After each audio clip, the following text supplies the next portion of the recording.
Kamaring sokra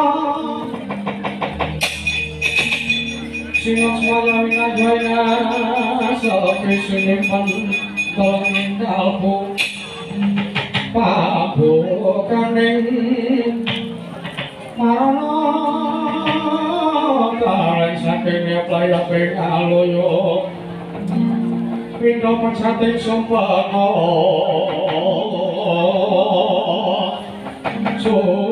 suping rasa jati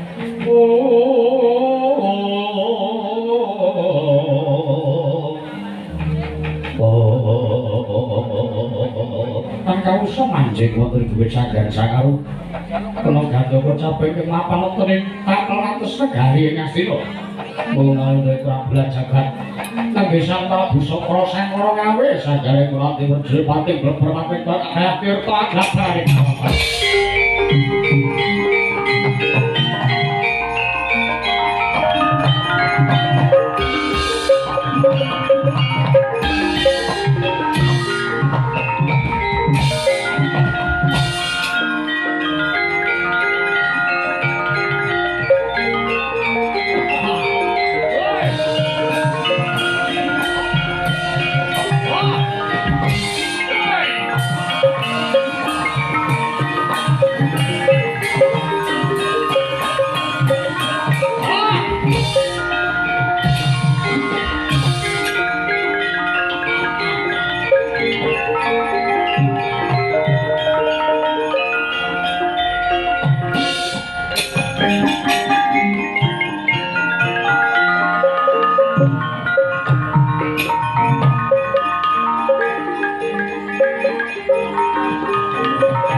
niwasak mandhapipun Paduka saking kedaton negari Ngastina kok teko nguncal-nguncalaken buah.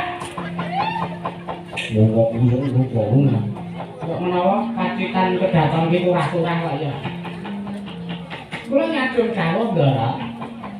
Pokok wonten dalu. Yo, kula ojo kaget dipapiji ana ing tapel ates negara Ngastina.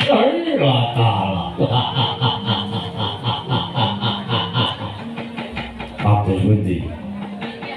Kula niki kok masih kula pengabdi. Dados menawi kula dipun timbali kula namung sendika ndherek. Nggih. Pokok wonten dawuh. Lho. Aku wis kepareng srawung marang Sang Nata Yanalendra ing Ngastina Sinuwun Prabu Jaka Pitana. Nggih. Malah samangku wis napa dawuh sumursari Sang Prabu Duryudana. Yen kok sakmengko aku kadawan mateni para Pandhawa. Lah iki miturut pangandikaning Bapa Penembandana sing dipateni aja pendhalane sithik. Nanging kowe bisa dipateni pujanggane para Pandhawa. Mergo yen pujanggane para Pandhawa wis modar, pujanggane Pandhawa wis entek, wis mati. Karepku angel mijet kaya anti suwe banyu sinaring yen kok mateni karo para Pandhawa. Lho. Mengge lho. Ora tu Gusti Prabu Sokra Sangkara paring dawuh. nek Begawan Durna dawuh nek kon mateni pujanggane. Lah pujanggane Pandhawa ki sapa? Alah. Kene kanthi kaya ora apa kok. Lah sapa? Pujanggane Pandhawa kuwi Cakra. Satu. Sapa? Ketuhanan yang maha. Wis. Kuwi wae isine pustaka Jawa Sedelima Sada. Lho, lah iya. Lho, lah iya. Pujanggane sing tansah biyantu mbelani karo Pandhawa. Ayo ora ayo kejaba mung Prabu Kresna karo Semar.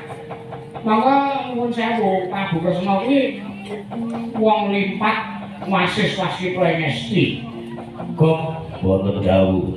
Lho, Nun, tak kira ora angel yen to ngarep mateni marang Prabu Kresna. Sebab Prabu Kresna kuwi wing ijik. Aku nganti wadyabala segelas papan saka negaraku ing Trabulan Jagat. Mesti yen arep ngebi batang sayu kok ning Raja Gorodrowati gampang lagi gampang. Ning nuwun sewu. Sampeyan sing dereng ngerti niku perkara siji. Perkara apa? Sampeyan dereng ngerti babagan sinten Prabu Kresna Ratu Ndrawati niku. Lho. Sapa? Sakarepku Ratu Ndrawati ya Prabu Kresna. Jeriatane senajan aku lagi wae krungu jeneng kuwi. Sartane durung tau krungu, sartane durung tau tepung sak jagung abar karo Prabu Kresna. Aku wis mangerteni marang kondange Ratu Ndrawati. Lah nggih. Sampeyan pun pirsa babagan kondange Ratu Ndrawati kedahipun pirsa sinten sejatine Nata Ndrawati. Ya lho. Sopo jenenge ngono? Lah Ratu Ndrawati niku Nalendra nuwun sewu wujudane ireng cemani. Mari. Pusakane Prabu Kresna niku sing sepisan jenenge Senjata Cakra. Senjata Cakra. Nggih. Nuwun sewu senjata Cakra niku wujudane mung kaya gir becak. Mung kaya gir sepeda motor niku lho. Ming cilik. Ya kira-kira ukuran 6 dim lah. Godhong 6 dim.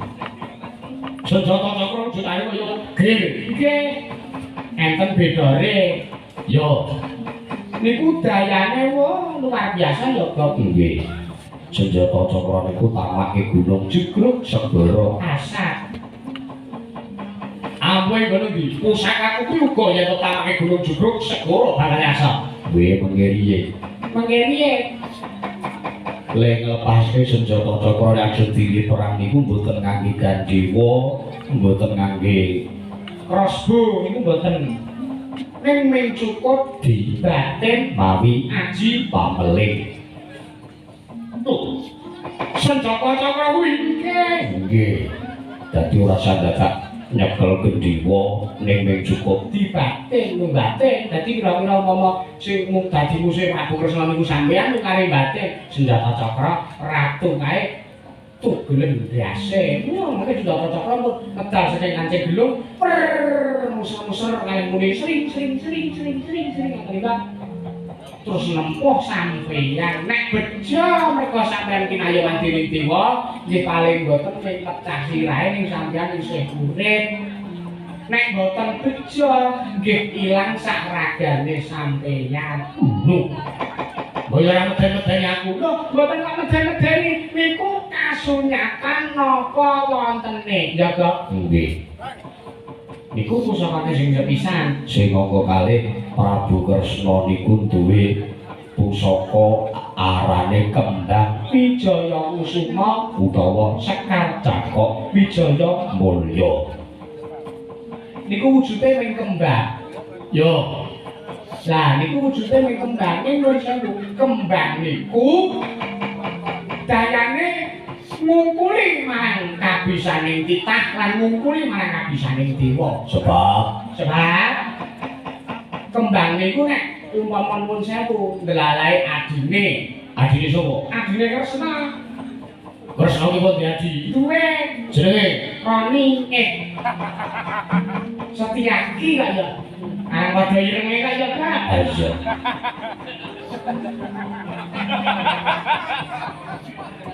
Iya. Adine Kresna niku jenenge Setyaki.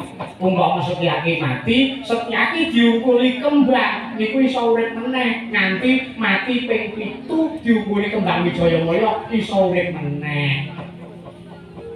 Edan ampuh. Ampuh. Angge urip kene sampeyan niku kurang-kurang iso. Sampeyan niku apa ya kok? Kalah karo aku. Lho la iya.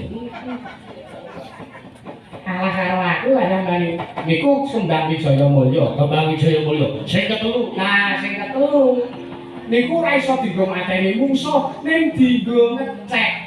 Ngecek kuwi piye? Dienggo ndelok kahanane jagat. Jagat sak isine iso ketok ning pusakane Prabu Kresna sing ketiga niki. Pusakane apa kok? Pusakane alane kaca Tingal. Kaca Paesan. Nggih niku kaca Paesan kan kula aran kaca buku kaya dadi kaca Paesan. nggih. Dayane niku wau iso ndelok sak lumahing bumi sak kruping langit iso dingerteni karo Prabu Kresna. Mula Prabu Kresna kuwi kasinungan gelar Nalindra kang bisa mangerteni sadurunge lakon utawa nalindra ingkang saged pirsa dumateng kawontenan ingkang badhe lumampah. Cekap semanten kula salam kok isi ora. Urung rampung jelas kok belum ora. niku pusakane Prabu Kresna telu niku. Ya, Tur Prabu Kresna niku mboten titah semantah mboten lho. Mergo Prabu Kresna niku pun sewu titah ya nalindra ingkang ati pisan Sanjiwang Bathara Wisnu. ya Sanjiwang Bathara Sumat. Sanjiwang Bathara Wisnu niku dewa sing tukang antun Kabagyan lan katentreman. Sanjiwang Bathara Wisnu kuwi Nggih, niku nitis mapan tenaggane Prabu Bathara Kresna. Kejaba Prabu Kresna duwe pusaka telu cacahe niku Prabu Kresna nek kocak ngamuk nyenggol bedoring Kyai Kesawa mungkin iso dadi buta gedhe sing rambuté abang sing teng pojok simpingan nika. iki kaya metu. Boten mau cilik.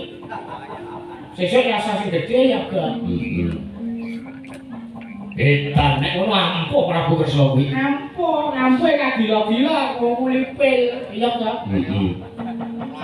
Kowe kok celongan ora lu sak geleme dhewe ra. Kok boten dalu. Aku ora wedi. Tau ngomongi dono yen to pancen iki wis dadi dawuh sampeyan aku wis kembang kewajiban saka kersane Sak Prabu Duryudana. Aku ora wedi. Mengkiri. Niki mumpung kula tesih gelem ngelinge karo sampeyan. Tinimbang mengke sampeyan ping ketut tembe burine sampeyan ora usah maju, ora usah duwe niat arep mateni Prabu Kresna. Ora iso. Wis dadi kepengin aku yen to nganti aku kula kedhepe kanyawuran masrahke kandhane ratu Ndrawati ning ngersane Sang Prabu Duryudana. Sirahku sing dadi jagane. Wis men. Arep mudan musuh Jata Cakra musuh Buta Tinggi Krama. Sakarep wis ora usah dielingke awake dhewe iki. Ora. Awake dhewe iki batur pangembating catur ya sae-sae ngelingke. Ya wis nek arep ngelingke nek aku wis beres kok. Sakarepe nek arep jajan ya ben. Mengko prawurungan nek ngono modal sing golek bandosa nek awake dhewe. Wah. Pira-pira waktu wis ora maju iki dilaku kosong ngono-ngono. Ning ngopo ya cumar-cumir. Ana wong video cakep kuwi. Senengane ora. Nggih po nek sing dicobi nggih monggo. Ampun. Monggo dicobi mawon mboten sah. Nek manut togok mboten sah dicobi, mboten sah pacin. Mboten sah sida mateni Kresna. Nek manut biru mang maju dijajal, mengene sampean modal mang WA kula. Cangkemmu dhewe anu ngendikane sampean niku piyambak kaya ora. Aku ora wedi kok wonten dawuh ora saged ngebyake bangsa kula kula. Tak kira aku dhewe iso nergalani. Satare tak kira aku dhewe sing bisa mlatih Kang Prabu Kresna. Wis ben takna. Wong iki nek gembedhe ning ngarep takna wae kok nek iki engko jam 2:30 kok modal. Awake dhewe mengkani golek juragan liya. Ya. Ukur aku ngono. karo Ratu Gusti yo sing ngabekti. Ya nek arep ngabekti ya nek monggo aku bayarane kono ki kurang gedhe nek kang dina-dina. Kowe ngono wong ora ndek anak, ora ndek bojo, dadi cukup minggu tanganmu sedina-sedina. Matamu. Matamu dingin. Kono nek arep ngelangi kono, nek arep ndombeni kono ya sak karepmu. Nek aku ngono apa?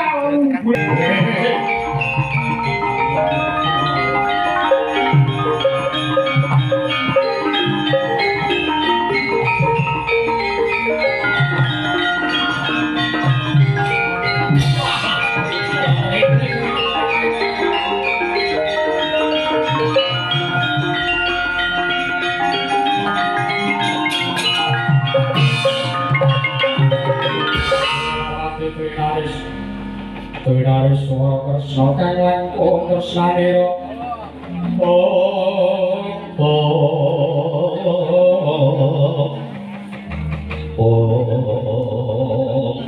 Manusmari Jajalaran Kesmalaning Gerak-gerai bumi Manusmari Jajalaran apa kowe ratu mitraning begawan Durna sing cacak kowe sago ate maradiku Ndorowati Mulya ora mung ketak-ketik, ora mung pentas kok disang kamu.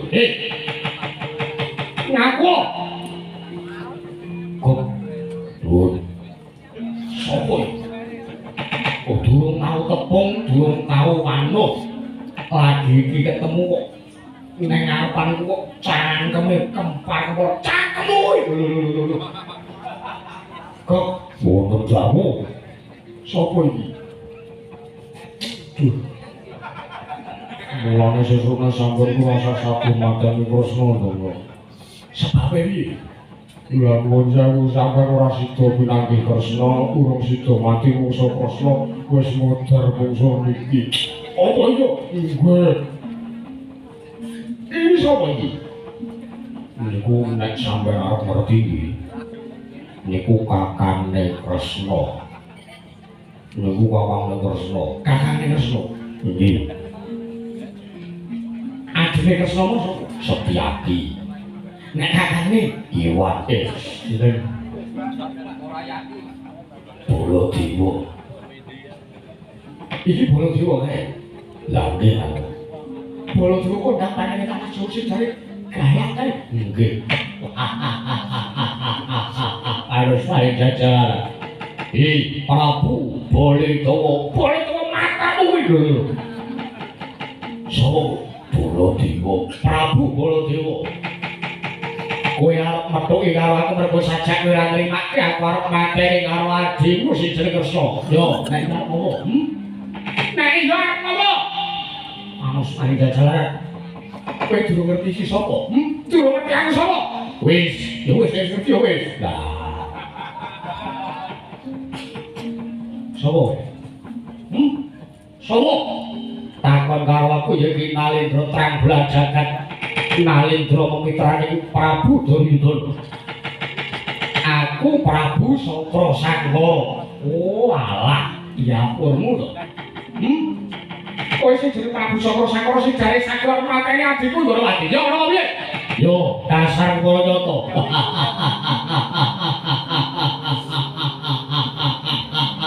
Kok kancing.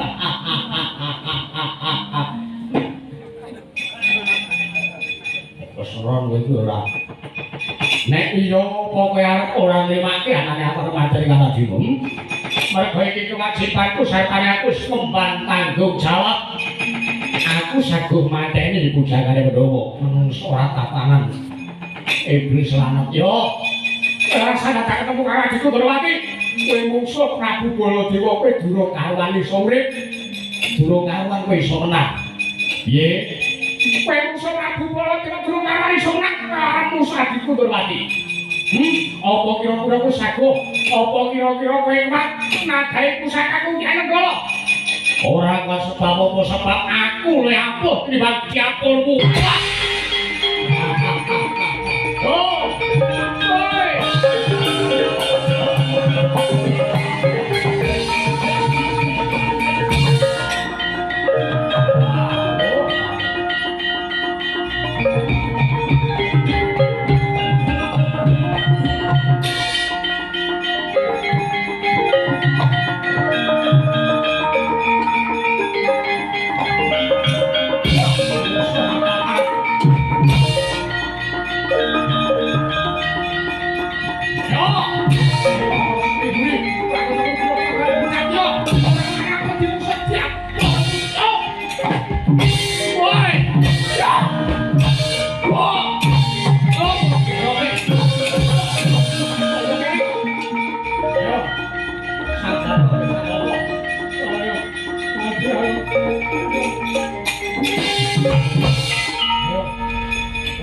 ngono.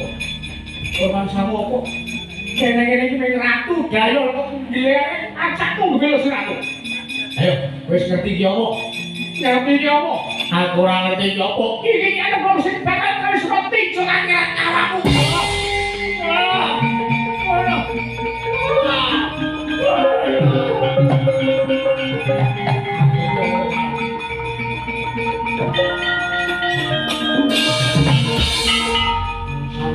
Bolong terus banyak. Rombongan mati. Rombongan iki mau. Sencang mereka yo diawat kamu. Mangsane apa? Aku ki ratu bandenge tanah Jawa ratu. Sing ora tau-taune mampu nangga. Lah kuwi pantang menungso ya mereka kirik kaya iki.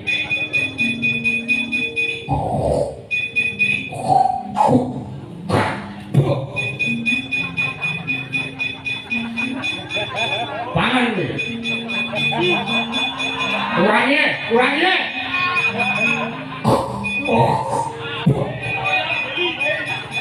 Mangsane apa ora?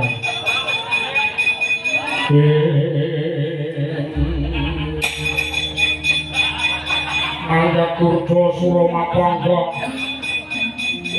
Ojo Purwokerto pabrik Purwomandya.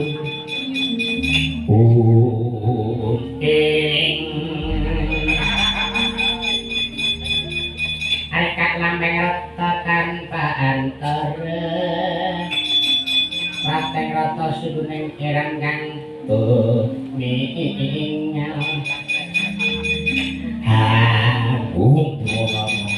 Yo ora ngeplaki to kok anarkis kaya ngono ki ora. Mati ratu Gustimu mati. Mungsuh Kyai Nenggala ya berarti bener aku. Apa? Awake dhewe iki jam pira to iki? Jam 1 ana wis juragane sing iki wis modal. Yo golek juragan yo. Musak gelem dhewe kewajibane urung tuntas kok ora digugah, dielingke. Kuwi janjane ora mati, janjane ora sida. Ning kentekan tenaga. Ha ya kono nek umpama meneh. Nek umpama isih ambekan ya berarti cari urip. Nek kira-kira wis napas wis berhenti ya wis awake dhewe siap golek masjid terus siaran. Gusti kula aturi etet Gusti. Sampun kados ngaten. Sampeyan niku ratu gagah pituksa. Nemu jam setunggal kok pun sedo niku ora sumbut karo sampeyan iki prajuget-juget bengak-bengok wae Gusti.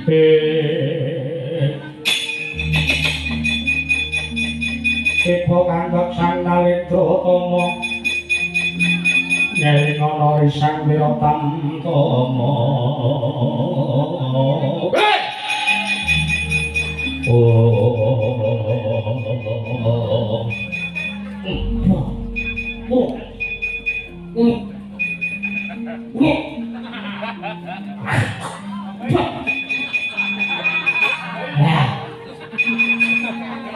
Apa ini kok? Akhirangan. Ijo. Walah, yang sate. Kalau tiba rusak kata. Kok? Wonten jago. Bi aku ampuh ora? Aku ampuh ora? Ampuh sebab pripun? Aku taman Kyai Nenggala ora apa-apa. Ora apa-apa ning cangkeme kebak riyan.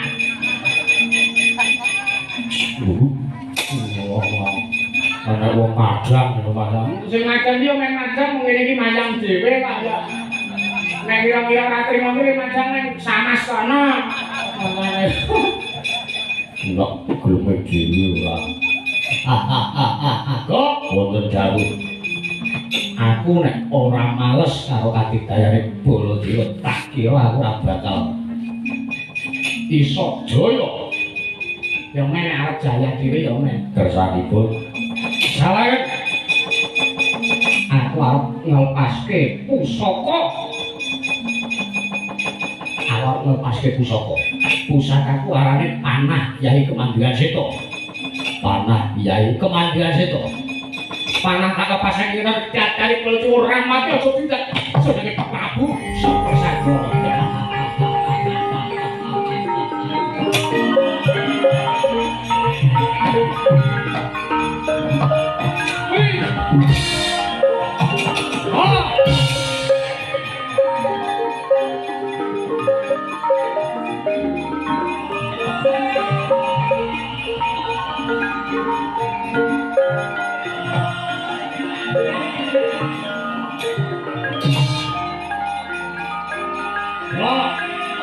Sing cukup dibating ora ning Sundata Cakra pusakane lho.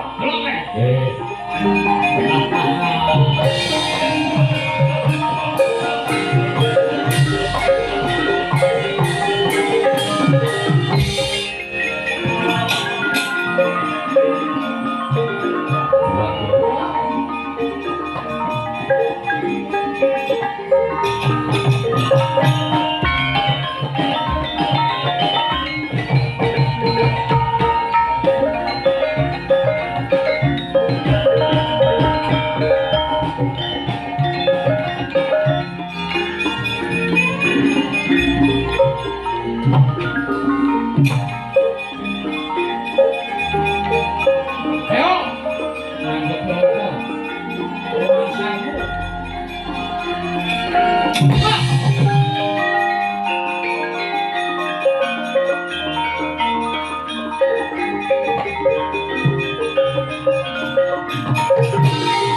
ngerti wong leno lah kok nglepaske panah. Panahe bekong. Wah, ratu ora modal. Bila Brayasa panah sing rada kaya iki. Ayo, Prabu Sokro Sangara. Kowe nglepaske senjatamu iki. Pusakamu ora ana papane musuh ki enek. Ayo.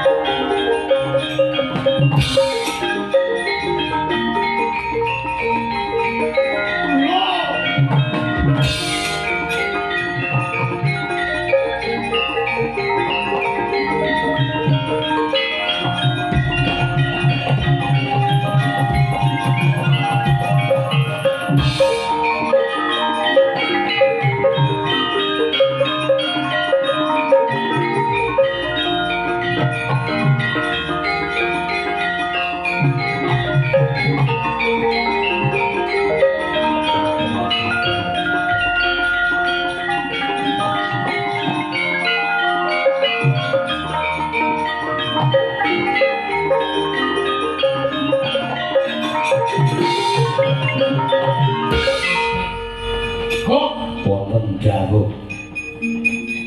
Aku nglepaske panah kemandingan seta ora apa-apa. Sinten sing mboten napa-napa? Baladewa. Lah ora apa? Sampeyan kok mbok nglepaske pusaka sing renteng matumpa-tumpamu Semara iso nempuh jajare Baladewa ya kok. Ah iya. Semara iso apa iki jenenge? Mateni Prabu Baladewa. Malah tak sarang pusakaku dicacah-cacah kanggo gamane Baladewa. Edan gumunku ana tombak bedane tumpul kaya ngono iso nyacah-nyacah barang lincip. Sampeyan iku dereng ngerti. Justru sing iso nyuwek-nyuwek nyacah-nyacah sing tumpul-tumpul niku. Jeneng kita gak dong. Iki tak senengane ora. Edan menungso rata tangane sajak Baladewa kamu kewirangan. Kewirangan pripun? Ora dinot karo rombongane. Encen ngaten nika Baladewa niku kan biyen niku nggolek rombongan niku ora tau penek. Nggolek rombongan niku ora tau gek nunut karo Baladewa. Mesti sing dinot adine. Monggo Baladewa niku cekelane drang. Ayo ta? Adine cekelane arit. Terus ngene sok ngendang. Edan terus iki piye?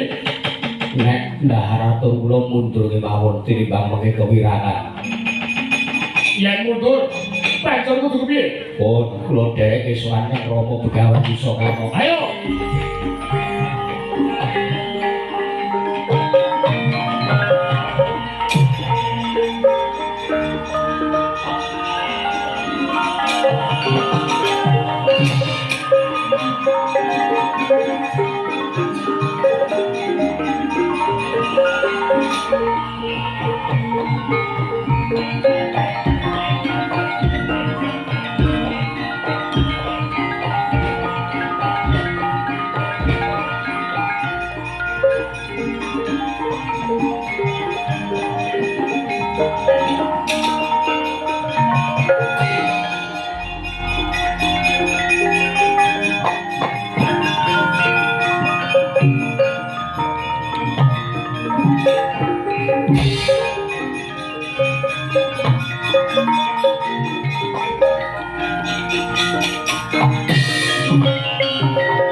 Pinoko mangi sepatu sarene tawai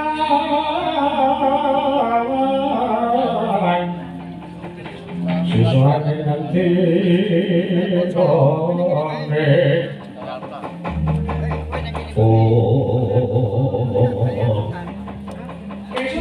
kula kakang Durna sajak kok kawin nonton dari Ngastina kok menika katingal wonten wujuding blodhog nang ampak-ampak. Niki ana napa? menggen mila niku ajeng ngetake barisan Malasata Kurawa malah dereng kober. Merga kula janjane penasaran.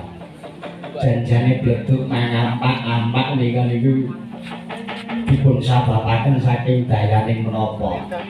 Kula piyambak dereng mangertosi Kakang Durna. Mengene. Niku ora kados pelajaripun anak Prabu Sakra Sangkara. Lah kok menawi ngaten dipun dangge mawon. Aduh bapak permajane wasan.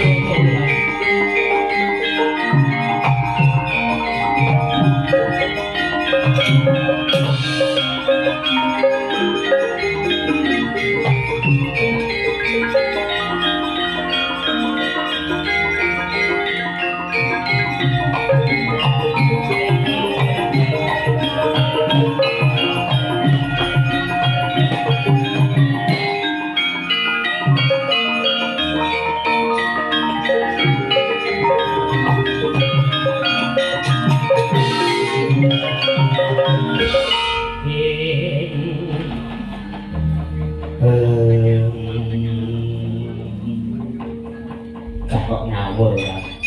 Ngawur ya men ngawur. Oh iki anak Prabu Sakra Sangkara. Bapak Urban. Bapak Urban durung ngaturaken gendrawasan Urban. Wes men. Satri gumulung cermat. Ketiwasan iki anak Prabu. Waduh. Prajanipun Prabu Baladewa boten kenging kula ndhake. Malah sakmangke kula nglepasaken panah kemandirian Seta boten dipun rasaken boten tumama wonten jajaripun Prabu Baladewa. Malah pusaka kula kaya kemandirian Seta dipun cacah-cacah tugel-tugel kanthi anggul. Kula nyuwun pitulungan nyuwun senjata pitulung Bapak.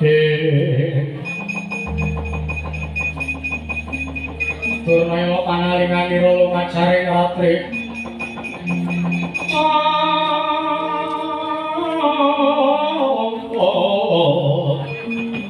Lenenggan sangganira kapisanan ing Prabrata Yuda.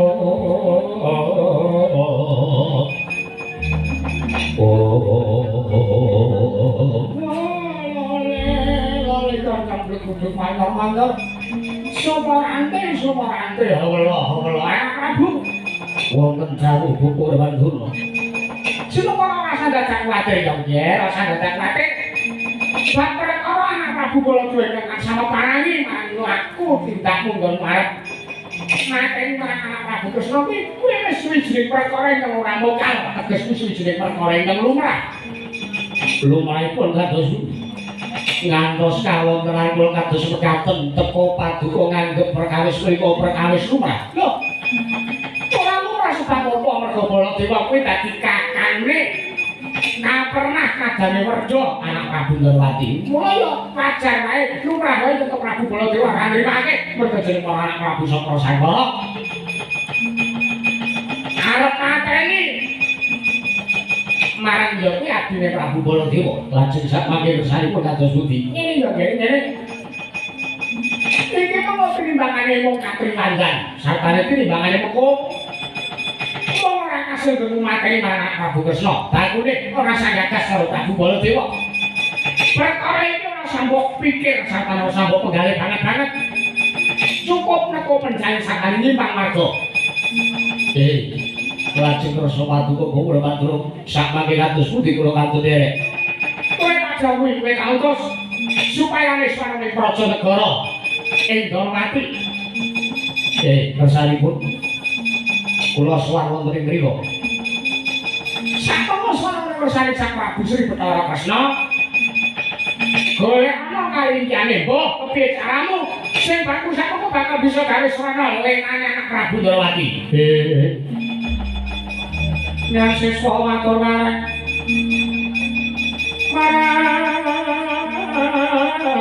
Sang Mahaya Sang Wipo Kadiparan karo sari laguti pati.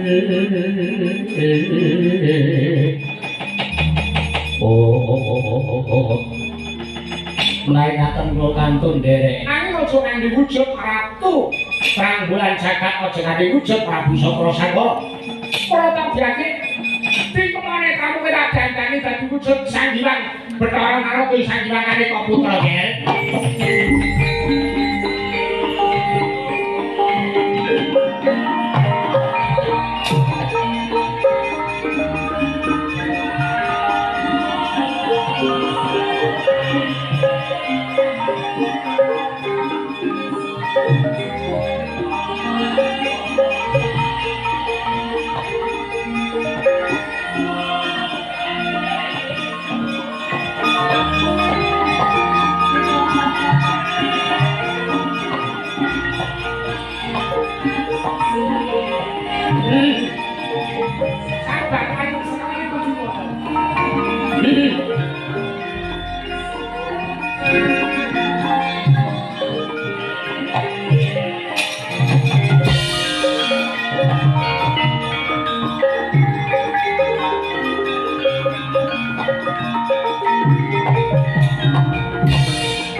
Prabu Kresna ora bakal cubriya ora duwe rasa cubriya apa-apa karo kowe nggih. Nggih. Bapak Pramandurna ngestaken jaluk. Direne. Aja nganti mengko kowe kok nang ngandene karo Prabu Kresna. Aku malah melang-melang iki kan. Engko nek nganti kono muni uji jagat dira ketara malah katriwandan. Karo anak Prabu Kresna malah konangan nek kuwi arep maling. Ora. Aja waswator. Waswator lho, aja waswatir kene. Nek omong iso sasar susur ora ngene ora. Sampeyan bisa kerja sak geleme dhewe. Kang mawan bareng arep iki, Pak. Ya lumrah nek wong ngene kaya ngene iki. Ngampun sak ngene ampun cetak. Jawipun Bapak Banduna kula badhe bidal sampun Raja Kandolati. Oh, kaya sing ati-ati nggih. Sama-sama.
Sumbar mawalin bumi kon sing kumalu guntur ketot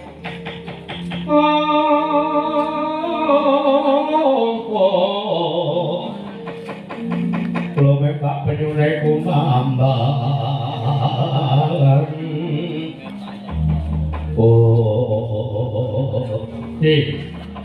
Yai Pendhita Durna oleh kena saruke bal manyar-manyar dene jungkul alas-alas dadi wana ana dawuh apa Kakang Penemban bisa kaono ora mengko dhisik lha kok dadi nggonku ngenteni marang lajeng anakku Satra Sangkara kaya-kaya ilang tak gedhe paton ngendi pratangan majaku lho sik Kakang Penemban yen kok Kakang Penemban wisa karna manjeke marang majamu ya majaku anak Prabu Satra Sangkara sampeyan aja kaget mergo anakmu ya majamu Pambayun wis kautus ana ing Raja Negara Ndrawati malah anakku mbok utus ana ing Raja Negara Ndrawati iki gatine apa lho kan wis mentak malah iki Pendhita modern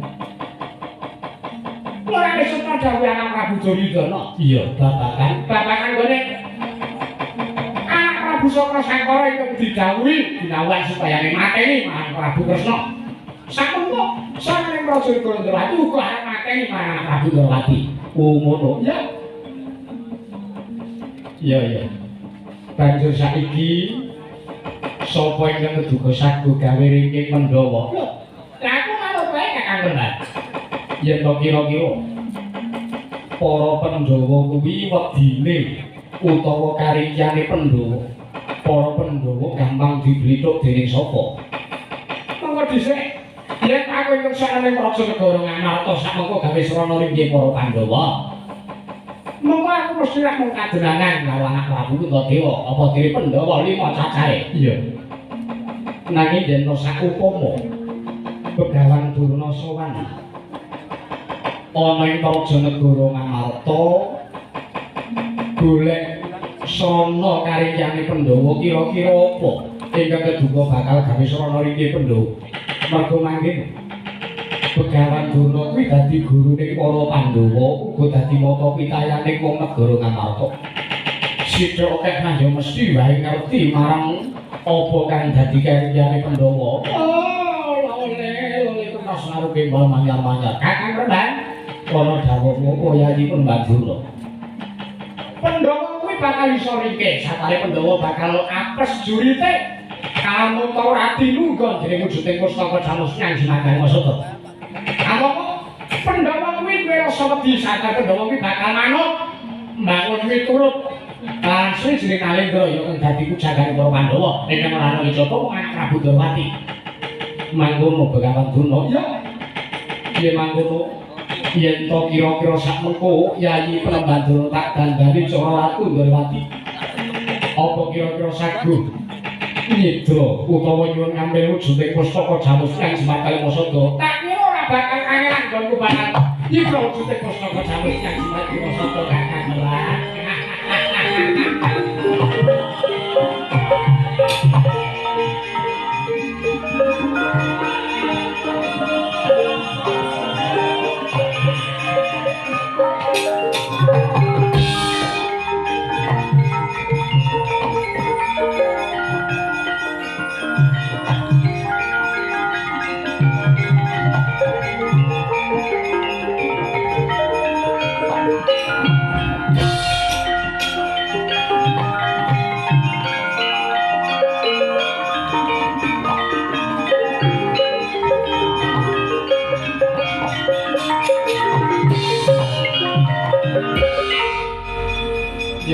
Wujudanmu kaya mangkene tak kira para Pandhawa ora bakal cobriya. Oh iya Kakang Penemban. Lah iki bilung kowe apa? Iki kok nek nganti konangan sing modal ora ning sampean lho. Ning kula karo tangga iki melu mati ngono ya. Ah iya. Kamangka kula melu Prabu Satra Sangkara iki wong golek pangan. Nek aku ngono jane hidup ora melu Prabu Satrasena ya gak apa-apa. Wong bayarane kurang kaya tabang ngono ora ndek anak kandhe bojo cakemmu. Kowe yo butuh akeh, bojomu yo mulih ngalor. Ora bae saiki wis tidur, Pak. Saiki wis ora mangan-mangan, Pak. Lho.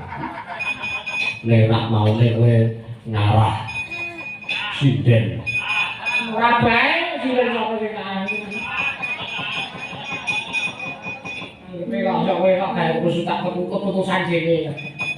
Yen wis kanthi wujudan kaya mangkene para Pandhawa bakal subriya. Oh, oleh kenas karo gembel. Manyor-manyor duduk ning dukul malah dadi alas-dadi. Ono iya kakang penemban. Bisa karo yen kanthi kaya mangkene aku ora bakal kawangun dening para Pandhawa. Iya. Bajur aku arep mriksa kok saya kakang penemban bisa karo wigatine apa sing kudu karo aturake. Yayi Prembanduna, ana dawuhmu tak kira anggonmu prapta ning negara Ngamarta ora kejaba wigati mung nyuwun ngambil wujuding mustaka Jamus Nyanji Madarimasa. Mesti wae para Pandhawa bakal ora maringake yen to mewujudanmu dadi pujan dari para Pandhawa. Yen ora aku njaluk pamit padahal wasilah.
Amiji dumateng ing ngabdi para Cilman pun Jenggiwara kula yadhang dawuh.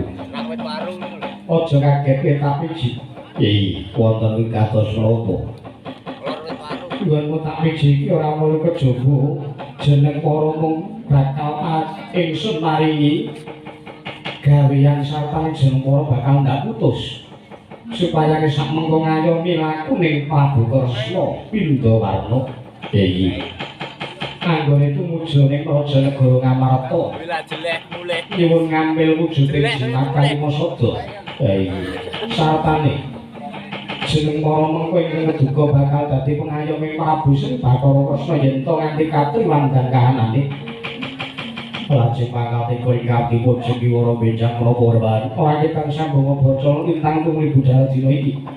Sartane sak mengko jeneng para iki bisa mikut pratane Arjuna. Ndak sowanake supaya sak mengko disowanke dening Prabu Kresna ana ing wana Windarata nggih saged dawuh mengke kula nggih matur lan kula nggih sajuta kang serupi angganing Santapa Bengawan Durna budhal Jenggiwara yo pamit matur.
Prabu Sokro Sangara ilang kabehane. Wah, menungso ora tatanan. Iki mengko gek-gek ngene Prabu Sokro Sangara Mendra. Ngilang saka panduluku. Aja-aja mung bakal gawe paladan golek riki Baladewa. Wah. Nah, aku ora kaki matur nuwun Sariyayi Prabu Durwati tak kira bakal ketilasan kan.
sebelah maruta kekancanan Negoro. Sanalika Sirna sinabu dirisara ing Sang Durakarta dinten mudhun panjer ing madyaning radi. Ora mongko-mongko adegang kalaton negari Indraprasa ya negari Ngamarta.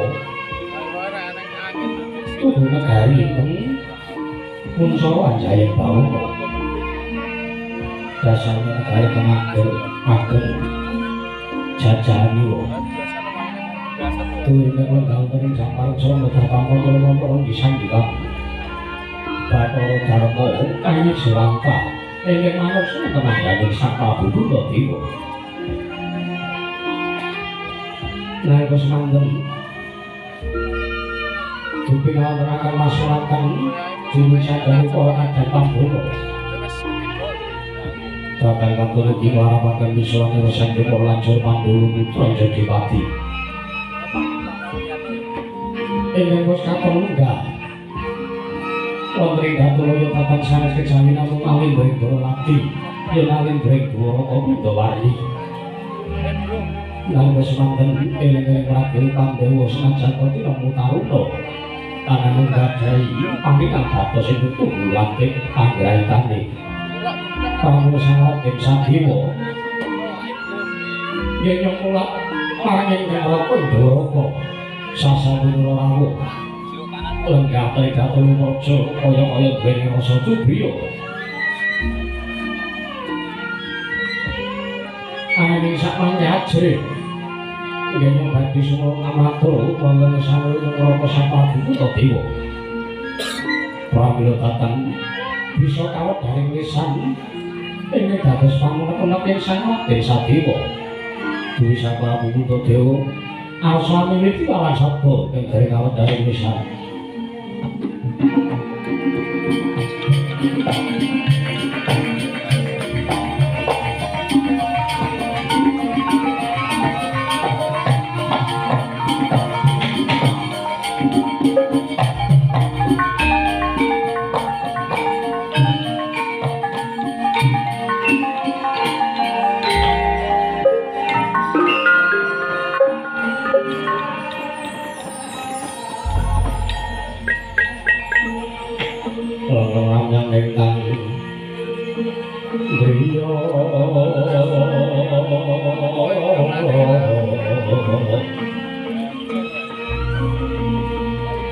Rian Condro kakanan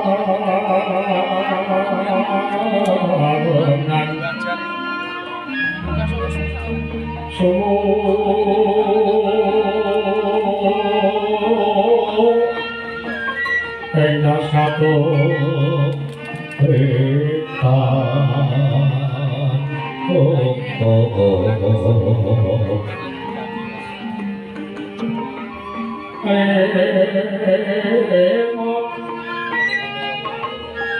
kaprasaning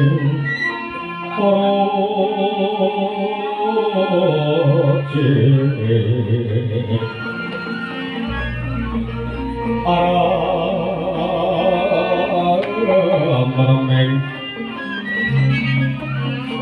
griyana nawo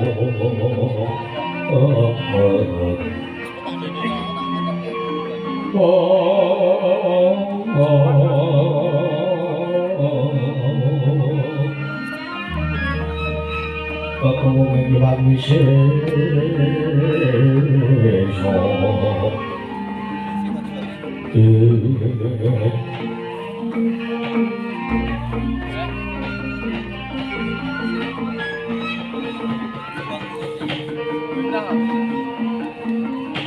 Niranaku mukya mono-mono sedegari Indraprasta sakukutanipun nuwun mangke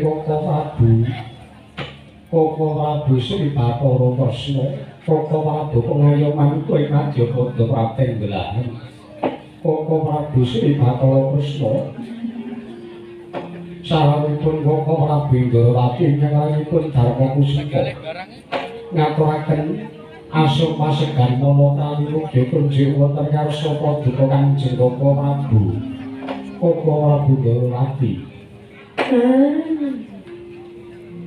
Ya jagat pangestuwa wayahmu Bathara jagat. Ya jagat pangestuwa wayahmu Bathara jagat jembari ora jagat. Kawula nuli nggih angger niku Yayi Prabu. Yayi Prabu Darmakusuma ngaturaken asma-asma mono kami wonten mesanipun ingkang ora ndurungan sampun kula kami. Damel bombong das manipun ngeroki ndurung. Mboten aku kula ngaturaken ugi ayas ugi kunjuk teng salat panak. Yayi Prabu Darmakusuma iya Koko Prabu inggih sampun sanget anggen kula tampi ndadosaken cundaka anggo murda mawon kabagyan gesang kula mugi tasih caket. Yai sampun boten kirang payogi anak Yayi Prabu Darmakusuma kawula nokon.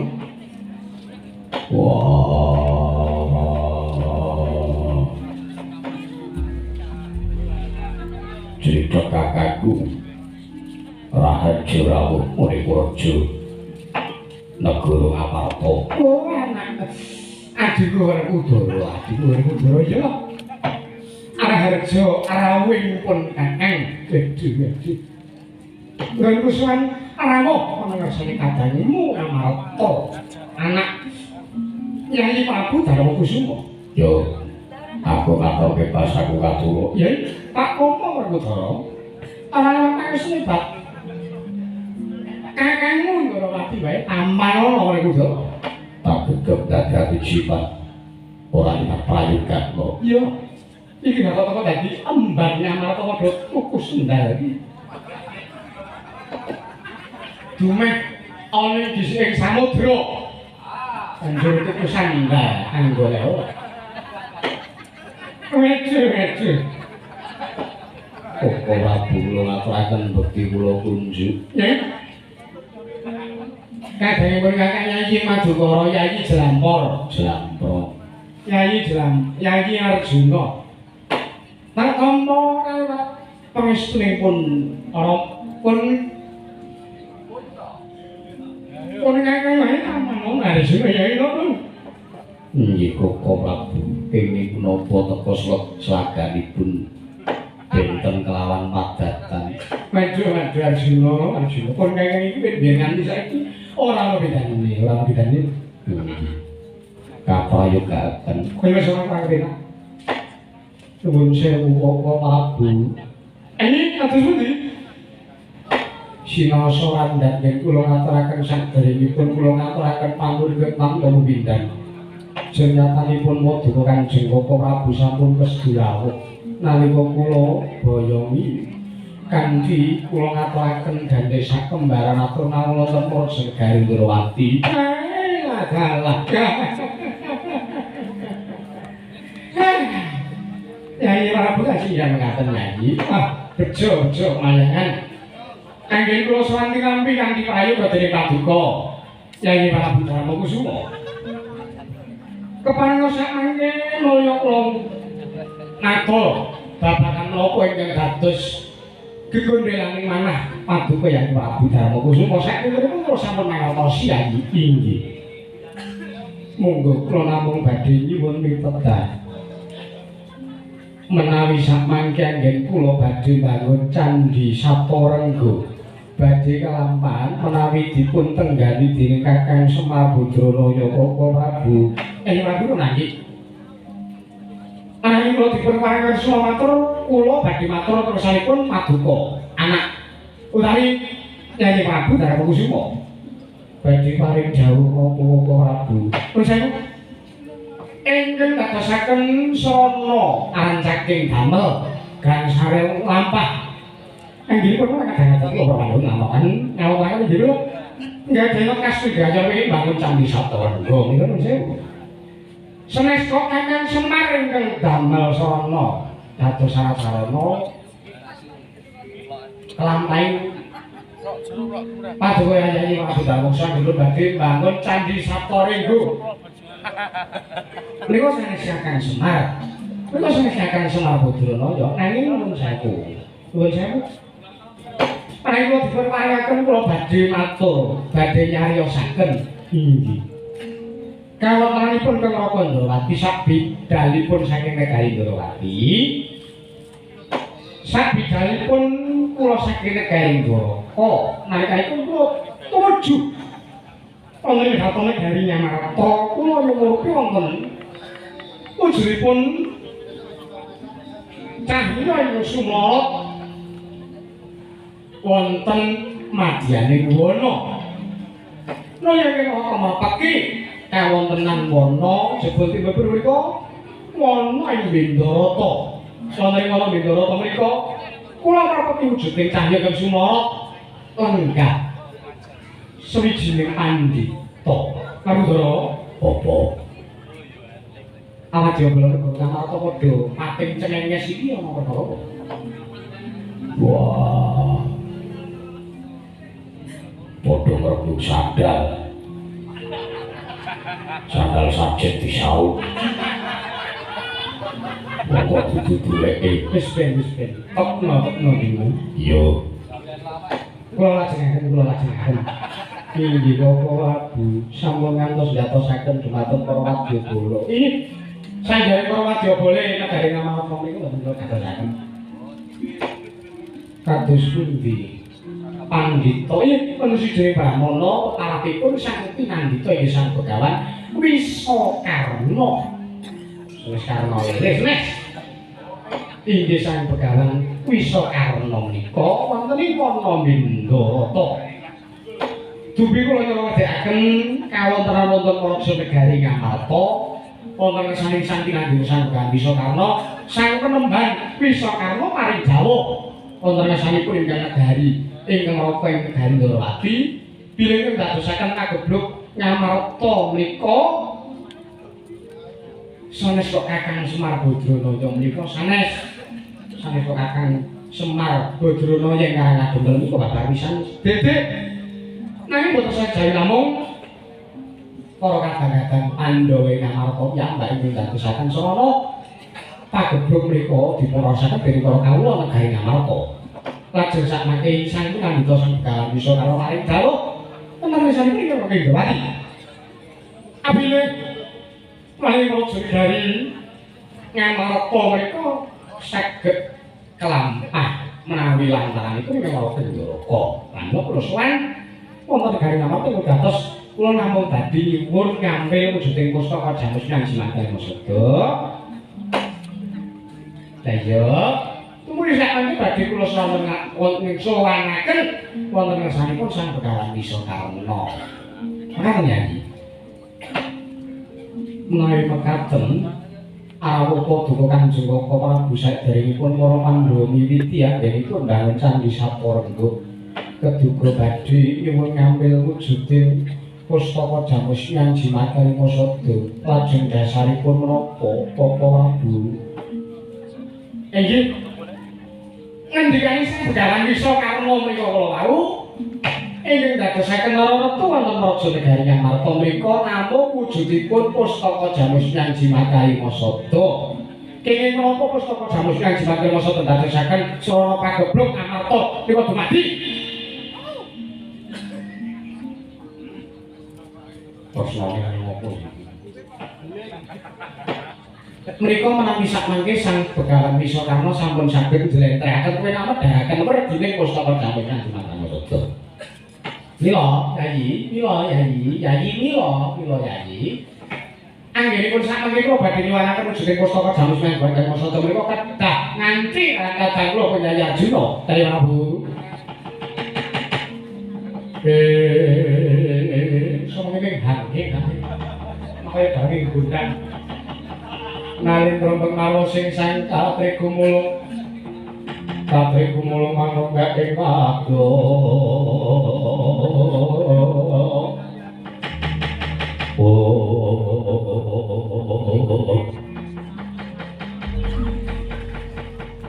menawi mekaten ingkang ayi Piyambakipun Darma Kusuma namung sendika ndherek nanging Koko Prabu kula menika ngrumasi gesang kula boten piyambak nanging sareng kadang-kadang kula pun para Pandhawa kula badhe tetarosan kalipun Werkudara Arjuna Maraka dene kembar sumangga kenapa Werkudara Barbagawa kepiye munggo Siadi Yenta iki mengko wujuding pustaka kapasrahke dening Koko Prabu aku kok manut jenyatan sing kagungan wujuding pustaka ora iku jembung barpa kanggo ngono Dimas yo Arjuna kepiye yen to mengko Siadi ngetutke satane ndereke lawan tindake Koko Prabu kula namung kantun dhewe waton mriku dadi sarana kaliyan Raja Negari Ngamarta ngono yen ngono Siadi Arjuna sarujuk kula sarujuk Koko Prabu sampun midhanget piyambak bilih kadang-kadang kula para Pandhawa sami sarujuk iya samangke tumuli kula aturi nampi kula pasrahaken wujuding pustaka Jamusnya Jimat Kalima Sada kula samangke Yayi Arjuna kakangge wonten ing wana Bindarata samangke kula aturi pasrahaken Yayi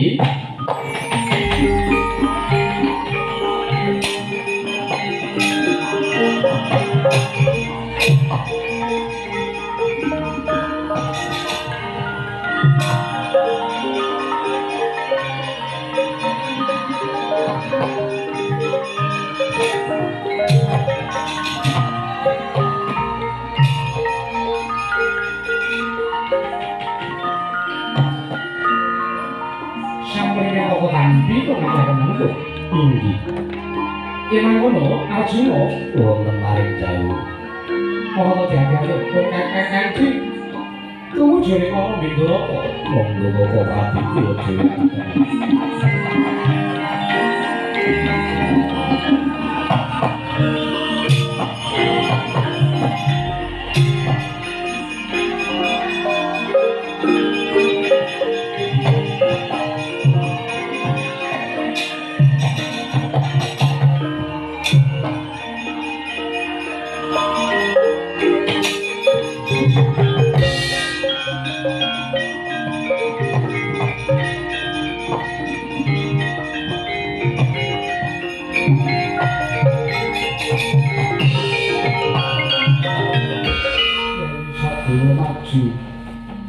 sajak aku matur wigati sewu Prabu sewu kelapatane pun ingkang rayi mbok tau kula tak daladana ya ora dadi ngopo sewu lah kok sak mangke sakali kok madulan jeng Koko Prabu masyarakat wujuding pustaka Jamusnya Jimat Kalima Sada dateng Koko Prabu Ndarawati menika nuwun sewu kenging menapa mboten tetasan kali ingkang rayi pun ragil Kamu nuwun sewu. Sak menika aja kok tetarosan kalian kula dipun lirik kemawon mboten. Kamangka menawi babagan wonten wujudipun pustaka Jamusnya Jimat Kalima Sada menika tartemtu kula ingkang dipun masrahi Koko Prabu. Kenging menapa? Kula gadhahi rasu briya masak mangke padukan jeng Koko Prabu. Mboten mangertosi dhumateng kawontenan kula. Lho mengko dhisik Dimas Sedewa. Kenapa Siadi teko matur kang kaya mangkono mugi dados lingampun ingkang Koko Prabu sinasa kula tilmu agil nanging kula mrika saged dipun wastani lantik panggraita wasis wasitra ing esti menawi tiyang kasami bataken ingkang asta wujudipun pustaka mrika sanes Koko Prabu Ndarawati sejati nanging mrika durap moko ingkang mindha armi kang Koko Prabu Ndarawati kenging menapa kula mboten dipun naosi kula nggih menapa kula mboten dipun nari mboten dipun tantik kinten-kintenipun pustaka Jamusnya Jimat Kalima Sada menika dipun masrahaken menapa mboten kok teko mandika mboten menggalih bab menika aduh Werkudara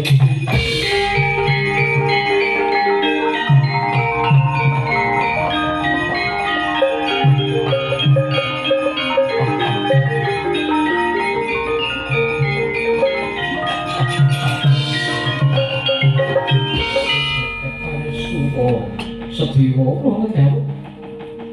Ndak kira bab perkara pustaka Jamusnya Jimat Kalima Sada. Biasa dening Koko Prabu Ndarawati ingkang sejati utawa dudu. Kuwi mung manut pestining kodrat ya Yayi. Lho, deripun kados pundi? yen to pancen iki mawujuding duratmaka ingkang bakal gawe sarana patine Pandhawa pun Kakang Lila Legawa lan Batin. Mboten saged.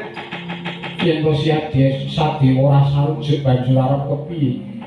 Mergo arep tumuju menyang endi lakune wong urip iki yen to rampung mati. Lho kene mbok kula nyuwun sarange paduka Kanjeng Prabu Kuntadewa liyane ingkang rayi Bumira taun. Bidal siap disedhi arep budal menyang endi? Badhe mapak namanipun Rama Bundrawati. Ora sangya Dimas ora usah. Yen to sak mengko siap di nekat arep njaluk baline wujuding mustaka sing mastani Koko Prabu malah mengko bakal gawe wirangyas ing nata ngamarta. Pringaten kula boten dipun maringaken ora babar pisan ora. Inggih sampun.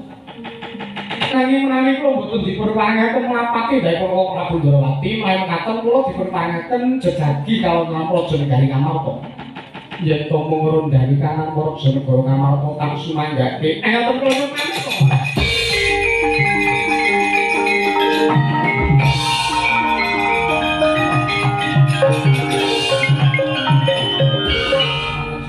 Sadewa ing saged dateng Negari Ngamarta. Ing satemene tulan panggraitane Supianjara ingkang putra ing Pringgondani putra jadi patri bisa ngerti Gatotkaca nadyan kanthi aji pamlik saknalika bleber ucap saking dateng Negari Ngamarta bisa ngerti Gatotkaca.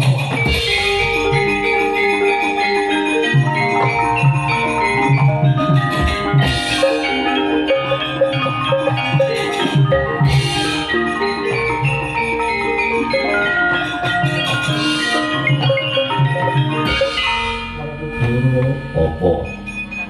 Kaya ana perkara ingkang aneh-aneh iki. Sapungkure Sedewa lha kok dadi atmajamu loro. Sajak klepat lunga kaya arep nututi marang Sedewa. Wah. Pakira perkara Sedewa rasa digagas banget. Bakune saiki awake dhewe ngupati ana ngendi durunge Semar Badraraya. Mergo anggone para Pandhawa bakal nglakon pangujan bisa Parangga yen to tanpa pambyantune Semar Badraraya tapi ora bakal nglakon. Monggo piye babagan Koko Prabu Ndrawati babagan pageblung Negara Ngamarta mengko bakal ana trompong-trompong saka padha yen mangko ayo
Yeka wisanggeni moyo Wisnu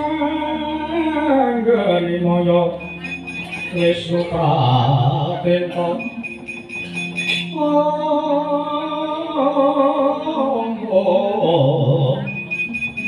wisanggeni moyo Wisnu Pratenta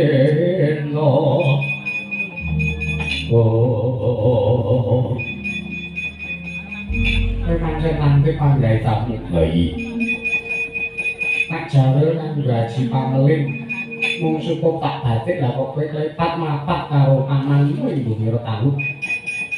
Pawan Siwi eneng apa Dimas? Lha kok dadi pun kakang Bu Jawil tumuli aku ya klepat nututi rahasia di Pringgondani. Pangiri Paman Siwi apa? Prawasintenipun Paman Setiwa badhe melapat tintahipun Prabu Durwati. Mestine kok mergo aku ora nrimake yen to wujuding pustaka jamus Nyang Jimatan Musada cek saka Guru Kamarta. Sami. Mergo kula niki nggih duwe rasa curiga. Curiga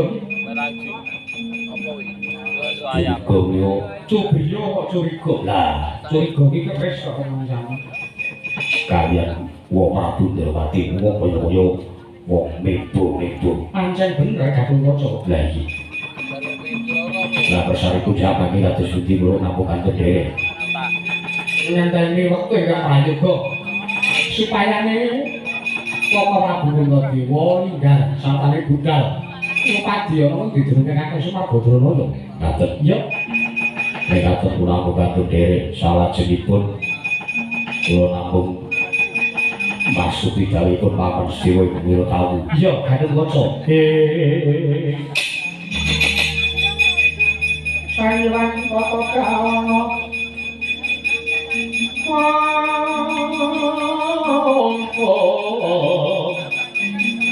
kawana kaya takut maringko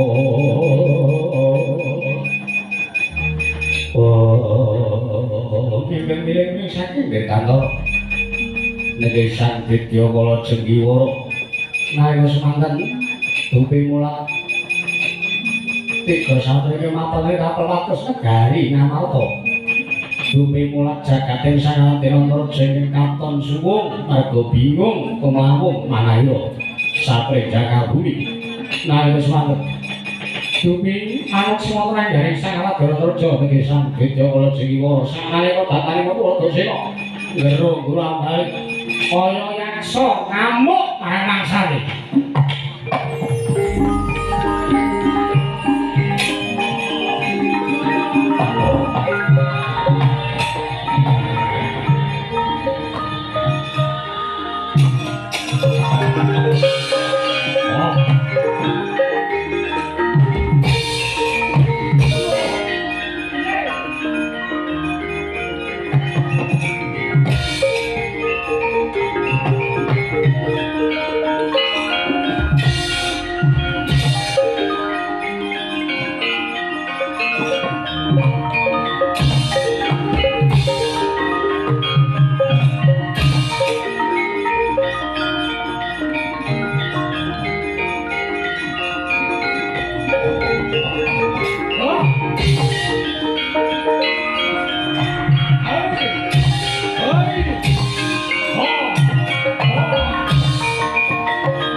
Gatotkaca karo kakangmu tegel. Bojeng, kowe dudu kakangku. Kowe dudu kakangku, nanging kowe demit si pancing nglakoni kakangku. Wah, edan. Ayo bali, ma. Ayo bali. Mesakno rakane kakangku, ma. Awon rong setelke caping gunung dan jidik jadil kagrogan.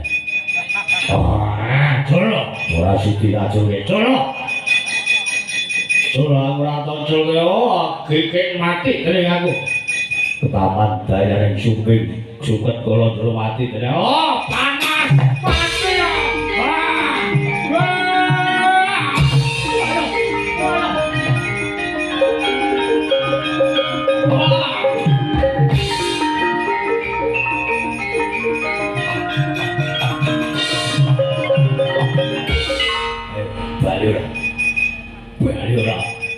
Bali ora. Wakok. Demit aja. Aduh, Dimas. Lupute pun ngakang apa aku teko mbok piting-piting. Waduh, kakek.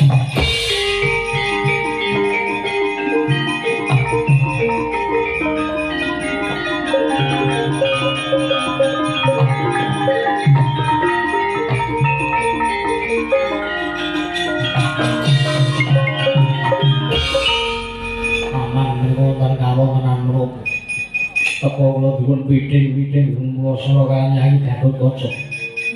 Kowe ora eling mergo kowe kampiran. Loh, Kula kampiran. Iya.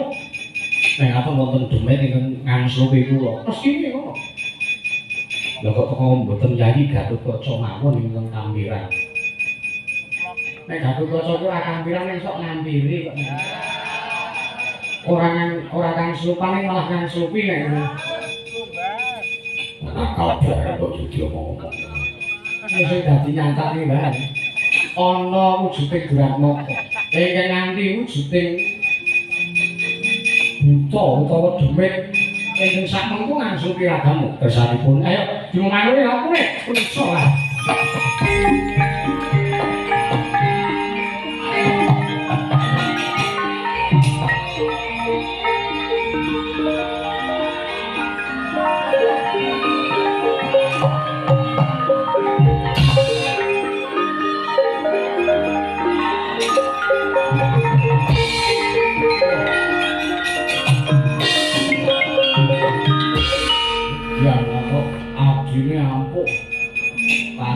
Gampang arep angsupi kok adine Digdaya lah menungso ora kakang. Sajak anak-anak pendho ora iso disangga enteng. Yo kowe.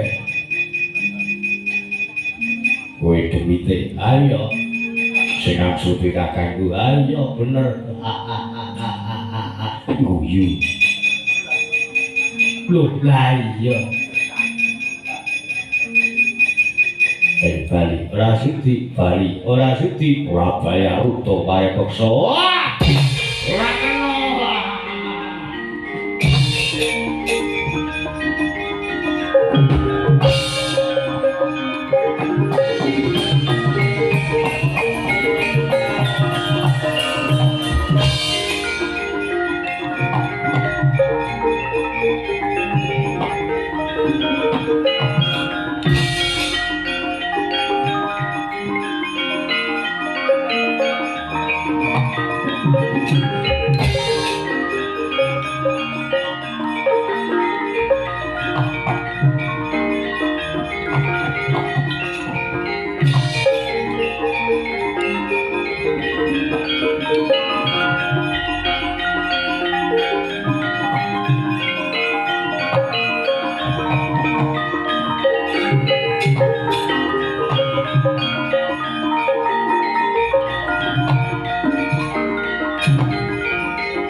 Saya kalau alas ada sok nintang kanggo nadak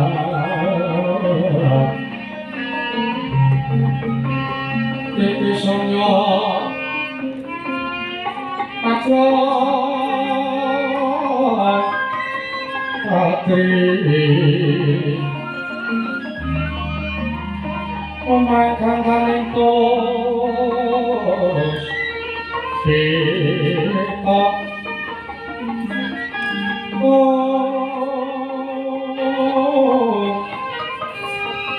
Kandungan Pujane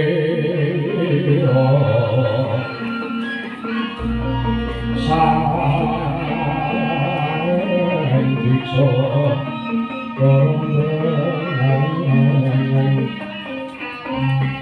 bersuara nikmati kerokokan nyungsung saya kembang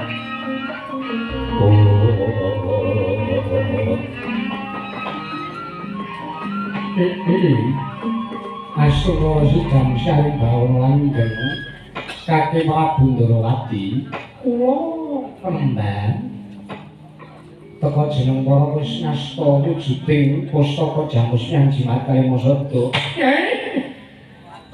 Mesti kemawon kula nuhoni dhateng rawuh dados dawuhipun Sang Pinandhita.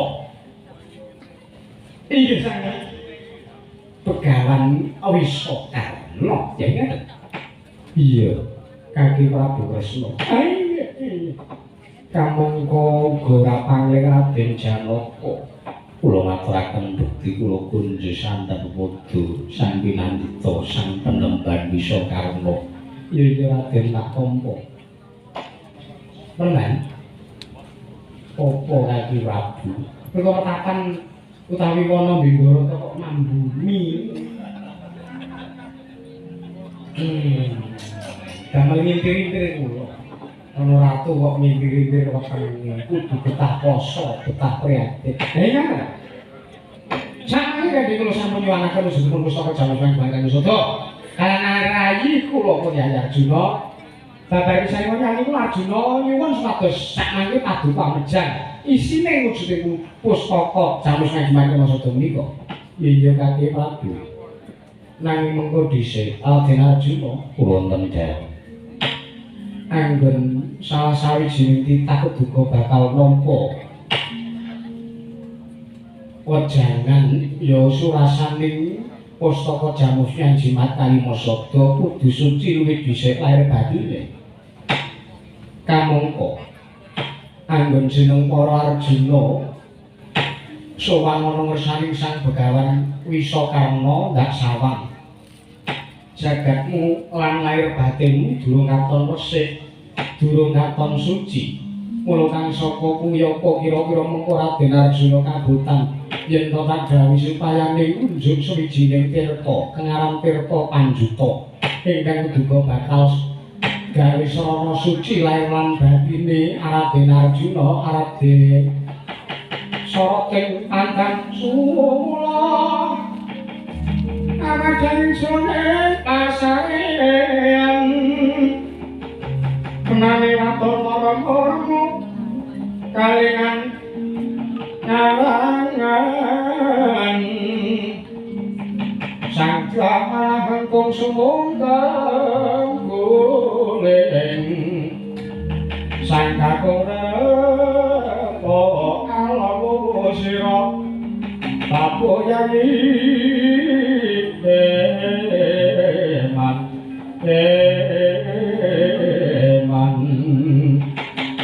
Wiratote Brontaya yulun taca rute ulun taca rute main kateringin dados sarana suci lairan batosipun ingkang abdipun Arjuna kula namung sendika nedhewe penemban marata tiyaki maju mrene bakal ndak unjuk wujuding tirta Panjuta Raden Arjuna.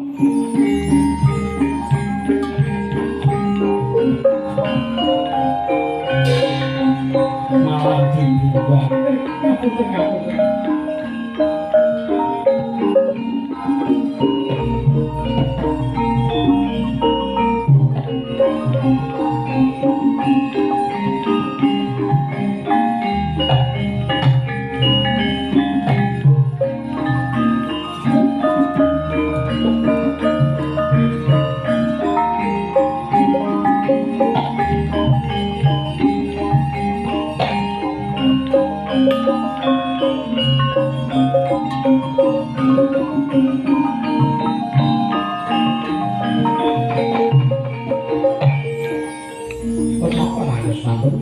Raden Arjuna ingkang musta parang nunjuk tirta Panjuta. Sang Raden Arjuna dhateng panyuwun bilih jatosipun punika tirta ingkang derisi mawi dalu beksi dening Sang Topo Begawan Wisakarna. Upami sanesipun Sang Raden Arjuna estu sampun lebur kandhane.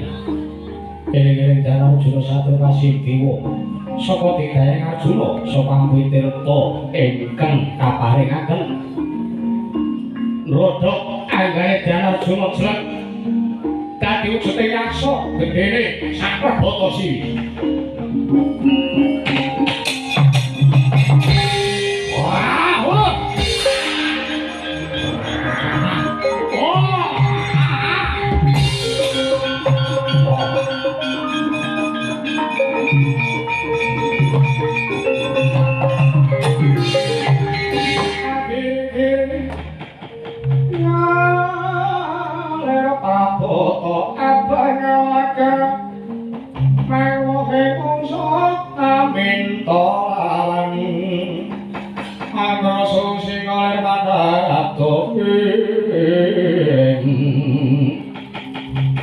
Kayon manubruka dosa tataran penemban wisa karna laku utawa dadi ragaku kaya ngene wujudane aku ora nrimakake penemban kowe kudu tanggung jawab ya jagat pangestu Raden Arjuna ana parang aja kaget sak temene iki mau dudu kok salah kedaden dudu kok merga akeh dosa saka Raden Arjuna sartane akeh tumindak oleh kang wis mbok tindakake nanging sayekti ragamu ingkang ora kuat nek ngono aku dadi wujud kaya ngene merga ragaku ora kuat iya panjenenganane apa supaya aku bisa bali kaya wingi Raden Arjuna ana parang yen to jeneng para isa pengin malu nirmala majati-jati temah mulya kudu bisa mateni Semar Badranaya merga kuwi dalan siji-sijine merga Semar Badraya iki ora tansah nggatekake lawan Raden Arjuna Semar kira tanggung jawab patek klak-klak pepamu Woi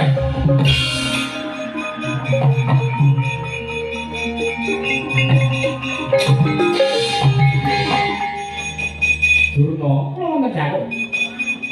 Kowe dhisik aja badar. Merga lakon kang kaya mangkene iki bakal ana sambunge. Kemarin sang berbagi iso karo wujude pustaka. Kudu mbok gawa. Sampun wae tangganti. Memanuki melapat malaku Raden Arjuna. Oh, mangga kula dengaken.